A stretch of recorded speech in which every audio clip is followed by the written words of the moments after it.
Assalamualaikum warahmatullahi wabarakatuh. Kali ini saya akan membahas tentang 4 pilar bisnis, di mana 4 pilar bisnis ini juga termasuk materi zaman kuliah saya. Saya ngambil jurusan manajemen dan tentunya dalam perkuliahan tersebut teorinya itu kita juga belajar 4 manajemen ini. Apa aja empat manajemen atau 4 pilarnya ini? Yang pertama pilar SDM, ya, manajemen SDM, sumber daya manusia. Terus ada lagi manajemen operasional, oke, atau manajemen keuangan atau akuntansinya. Terus ada manajemen pemasaran, ya. Sebelum masuk ke situ, saya akan jelaskan dulu tentang bisnis, ya. Ini bisa digunakan bagi teman-teman yang pengen memulai bisnis atau yang dari pengen berbisnis tapi mulai dari self employer dulu atau memiliki usaha sendiri dulu. Oke, yang pertama, ketika kita kepengen menjalankan bisnis ini, tentunya nanti ada keuntungan dan ada kerugian, ya gitu. Tidak semua bisnis atau tidak semua usaha itu di sini mendapatkan hasil. Berbeda dengan orang bekerja di sebuah perusahaan dengan jabatan karyawan. Jadi dia menghasilkan atau enggak, pasti perusahaan tersebut juga akan menggajinya. Walaupun nanti kalau tetap dalam jangka waktu lama itu enggak profit, atau apalagi di zaman COVID-19, nah tentunya nanti bisa kena PHK. Oke, untuk karyawan kita kesampingkan dulu, kita bahas tentang bisnis atau ke wira swasta, ya, atau self employer. Nah, kalau kita pengen memulai bisnis, yang sebelum saya jelaskan, teman-teman harus ngelihat dulu apa teman-teman mau bisnis apa, lihat produknya. Apakah mau barang atau jualan HP, jualan iPhone, jualan laptop, jualan aksesoris, jualan pulsa, perdana, pakai data. Apakah itu sebuah barang? Ada juga produk ini dalam bentuk jasa. Apa itu jasa, ya? Servis HP, servis laptop, bengkel, konsultan, notaris. Nah, itu jasa. Oke, jadi sebelum Anda berbisnis atau sebelum Anda melakukan bisnis, tentukan dulu produknya, mau barang atau jasa, ya. Dalam hal ini kita akan belajar tentang produk kita, jasa, servis handphone, smartphone, baik Android maupun iPhone. Nah, ketika kita udah ketemu produknya, oh ini servis iPhone di tempat saya ini peluangnya cukup bagus. Karena apa? Karena di daerah saya itu mencari teknisi atau tempat kursus, tempat servis HP yang bagus itu nggak ada, harus ke luar daerah dulu baru bisa, kayak gitu, ya. Nah, di sini kita udah bisa menentukan produknya, walaupun kita belum bisa belum bisa nyervis HP misalnya, kayak gitu. Makanya nanti di kursus servis HP, kursus servis iPhone ini kita ajarkan tentang skillnya biar kita bisa menjalankan produk jasa servis ini, dan kita ajarkan juga caranya menjual ilmu kita atau skill kita. Nah, dari bisnis ini kita ketahuan produknya. Setelah ketahuan produknya, tentukan nama, ya. Kita bikin namanya. Contoh misalkan nama kita sendiri. Saya nama Raisa, ya udah Raisa servis HP atau Raisa seluler atau Raisa gadget. Terserah apalah, kayak gitu, atau Raisa flasher, nah kayak gitu. Tapi saran saya untuk awal-awal teman-teman harus memberi bisnis kita itu nama yang disertakan produk dan domisili. Contoh, misalkan saya pengen buka usaha namanya Raisa servis HP, itu produknya, ya. Terus Jogja itu domisilinya. Makanya saya bakalan bikin nama brand saya itu Raisa, tagline-nya servis HP Jogja. Nah, seperti itu. Ini nama ini nanti berkelanjutan, kayak gitu. Karena apa? Untuk membuka bisnis baru tentunya nama kita itu belum terkenal. karena yang dibutuhkan apa? Produknya. Tapi produk kita itu dicari banyak orang, itu namanya nggak tahu apa. Yang penting Mas pokoknya atau Mas pokoknya saya pengen servis HP karena HP saya rusak. Nah, makanya ini sebuah peluang teman-teman bikin nama, ya. Raisa servis HP Jogja, misalkan Michael servis iPhone Semarang, misal kayak gitu. Ada John iDevice Semarang, misal kayak gitu. Jadi ada nama, ada produk, ada domisili. Nah, kayak gitu ya teman-teman. Nah, kita masuk ke turunannya. Apa sih yang membuat bisnis ini bisa kuat? Kayak gitu. Ya. Kalau kita belajar di servis HP atau servis iPhone gitu ya, kita itu hanya belajar tentang operasional saja, ya. Kita mengajari teman-teman tentang apa? Tentang cara menservis HP, baik iPhone, Android, atau servis laptop juga. Saya buka usaha itu juga. Nah, makanya di sini kita belajar, hanya di sini aja. Karena saya paham kalau teman-teman kebanyakan, Mas saya pengen usaha sendiri, ya, saya pengen buka usaha sendiri. Nah itu ya teman-teman cuma bisa di satu bidang ini saja, ya. Contohnya gini, nanti Mas punya, teman-teman semua punya skill servis HP, ya, belum tentu bisa mengolah sebuah bisnis ini. Karena apa? Skill servis HP itu hanya ada di operasional ini saja. Gimana produk kita, jasa servis HP atau servis iPhone itu bisa berjalan karena ini operasinya, ya, operasionalnya. Dari barang orang datang, ya, orang datang terus dia apa namanya orang datang, dia masukkan HP-nya, kita terima, kita perbaiki, terus kita berikan lagi, itu ya. Nah, tapi ada juga di sini manajemen SDM-nya, ya. Kalau untuk self employer atau usaha sendiri, ya tentunya SDM-nya dari diri sendiri, ya. Pengembangan SDM-nya ya dari diri sendiri. Contoh, teman-teman belum bisa servis Android, ya, makanya teman-teman upgrade SDM diri sendiri. Untuk apa? Untuk operasional ini bisa berjalan. Karena ada dua yang menjalankan operasional ini. Yang pertama orangnya, ya, yang kedua medianya atau alat-alatnya, seperti itu.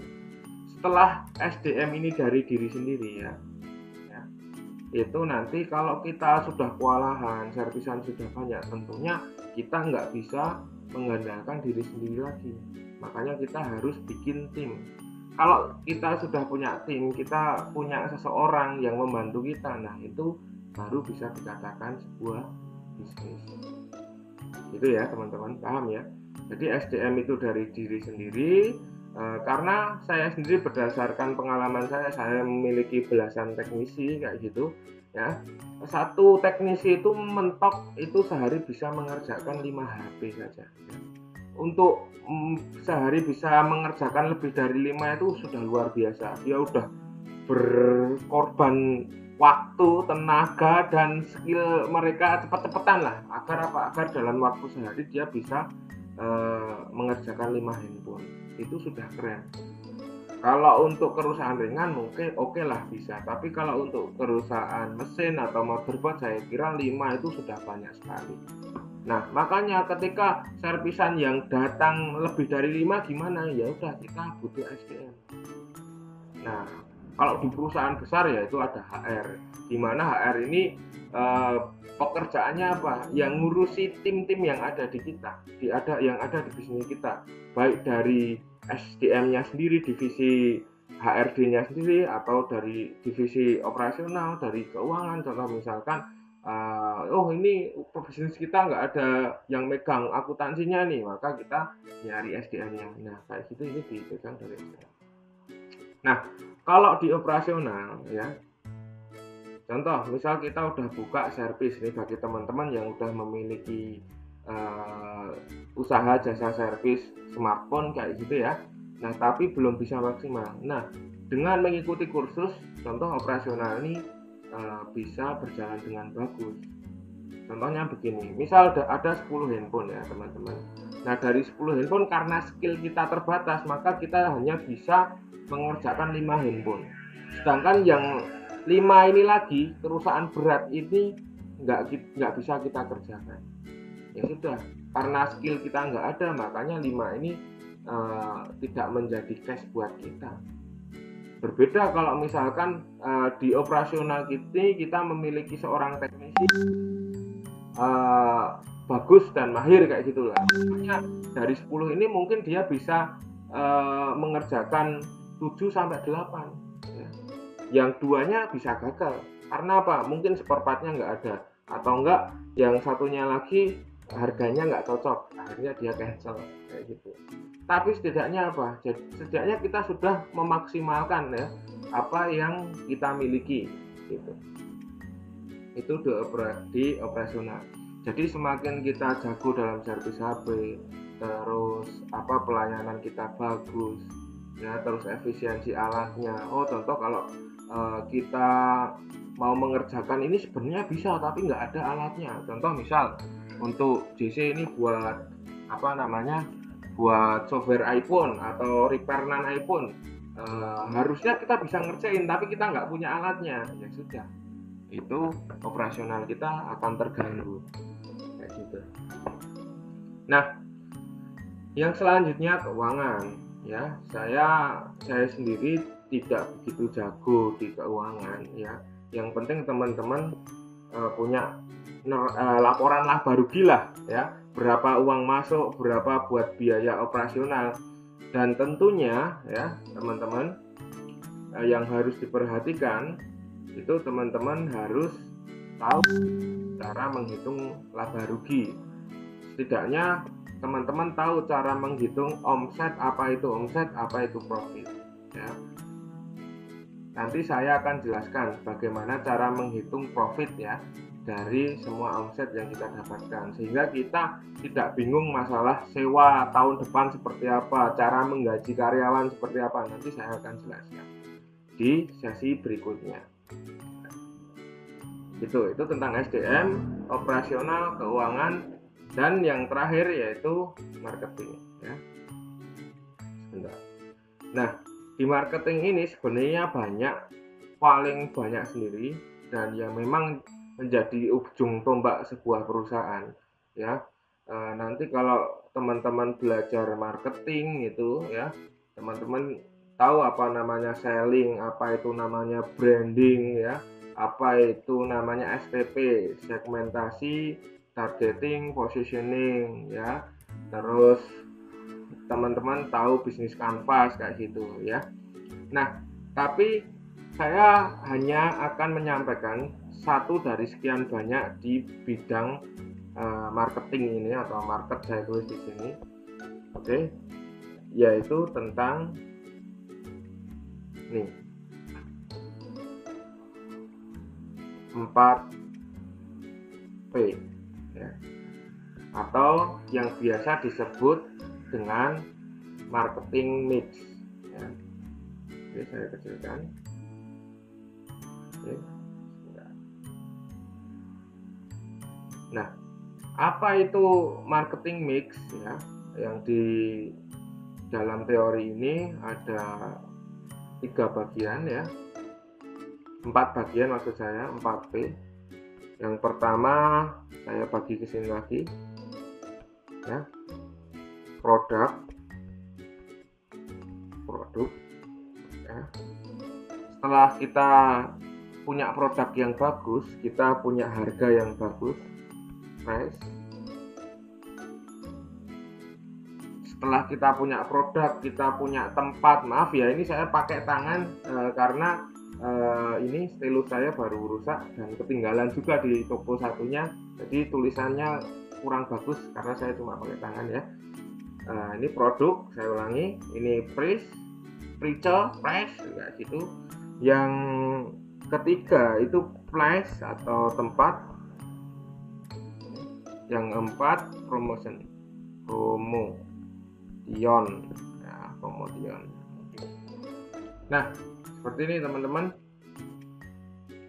Nah, kalau kita pengen belajar bisnis, kita harus juga tahu tentang marketing. Setidaknya ada 4 ini, yaitu teman-teman sekalian tahu seluk-beluk dari produk teman-teman. Kalau produk teman-teman itu tentang jasa servis HP, ya teman-teman harus menguasai segala jenis kerusakan HP dan gimana troubleshooting dan penyelesaiannya. Setelah kita tahu produk kita harus punya patokan harga ya. Jangan sampai kita mengerjakan sesuatu, berapa mas? Ya udah dibawa aja. Nah, kalau enggak mas, tukon rokok. Nah, kayak gitu. Jangan sampai, karena setelah teman-teman kursus, teman-teman harus punya harga diri, alias menghargai skill yang teman-teman miliki. Misalkan mas servis iPhone X seri sekian perusahaan ini, oke harganya sekian, gitu. Nanti rumus penentuan harga itu tergantung masing-masing, tapi dari pihak kita juga punya rumusan sendiri. Ini sebagai standar acuan aja, tapi bukan sebagai pokok, karena mungkin setiap daerah masing-masing. Contoh di Jogja ini kompetitornya atau persaingan di dunia servis HP sangat tinggi ya, jadi kita nggak bisa main harga terlalu tinggi. Tapi contoh di Papua, karena servisan itu susah, nah di Papua kita bisa main harga tinggi. Nah kayak itu, kita tahu produk kita, terus kita bisa menentukan harga dari produk kita. Setelah itu di marketing juga ada tempat ya, tempat yang bagus ya, itu juga berpengaruh di terutamanya di bisnis lokal seperti jasa. Itu bisnis jasa itu bisnis lokal. Jadi jarang nih, mungkin ada kita punya kerusakan handphone dari Jogja kita kirim ke Jakarta bisa, tapi jarang ya. Mungkin dari sekian banyak mungkin ada 10% sampai 20% aja. Cuman kebanyakan karena kita itu memiliki handphone yang kita sulit mempercayakan ke orang lain. Nah kayak gitu, makanya jasa servis handphone, iPhone, baik iPhone maupun Android itu kebanyakan lokal. Kalau kita memiliki tempat yang bagus, ya, ini juga salah satu pilarnya. Loh, Mas, di teman saya itu tempatnya cuma di rumah saja, gitu ya. Dan itu pun rumahnya masuk kampung, ya. Tapi dia laris terus. Nah, karena apa? Karena mungkin produknya dia bagus, skillnya dia bagus, harganya kompetitif, dan ternyata promonya via online. Nah, kayak gitu. Tapi setidaknya kalau flash ini dalam teori ini juga berpengaruh di marketing. Kayak gitu. 4 marketing mix ini. Kayak gitu. Nah, contoh di era corona ini ketika kemarin sempat agak turun sedikit gitu ya. Ya saya tanya teman-teman, saya tanya konsumen datang itu dari mana, ternyata bukan dari Instagram, bukan dari Facebook. Dia karena apa? Dari lewat jalan yang kita lalui, mas saya sering lewat toko ini, tapi kebetulan pas saya butuh makanya saya kesini. Nah itu mungkin salah satu faktor ya.